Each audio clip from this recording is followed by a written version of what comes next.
Het Odapark en muziekfestival Jera On Air worden buitengesloten door de Cultuurtank, die de provincie Limburg adviseert over de verdeling van de cultuursubsidies.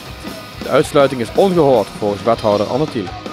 De Cultuurtank van de provincie Limburg heeft in een conceptadviesrapport aangegeven dat het Odapark voor de komende 4 jaar geen cultuurplaninstelling meer zou zijn.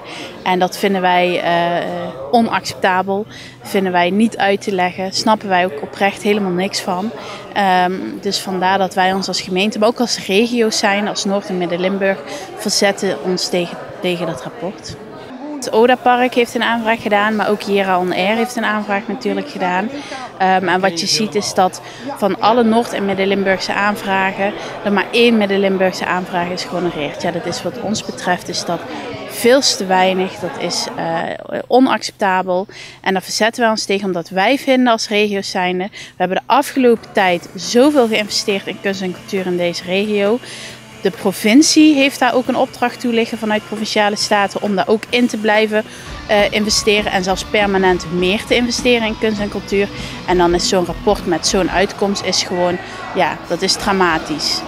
Thiele maakt zich bij de provincie hard om zowel het Odapark als Jera On Air op de kaart te zetten. We hebben zelf natuurlijk een bezwaar ingediend. We hebben dat als regio's zijnde ingediend. En wij blijven ons in ieder geval roeren in Maastricht om duidelijk te maken dat we dit niet accepteren. Daar heb ik ook gevraagd tijdens de afgelopen raadscommissie of ook de raad dat ondersteunt. Er waren vragen vanuit Samenwerking Venray die aangaf daar ook mee aan de slag te gaan. Dus dat is mooi. Dus je merkt gewoon dat er wel breed draagvlak is om deze lobby te ondersteunen vanuit Venray. Als het goed is, wordt aan het begin van de zomervakantie duidelijk wat het definitieve rapport van de Cultuurtank gaat zijn. Na de zomervakantie kunnen we een besluit verwachten van gedeputeerde staten. En in begin oktober zal de Provinciale Staat een uiteindelijk besluit nemen over de cultuursubsidies. De wethouder is pas tevreden als de aanvragen worden goedgekeurd.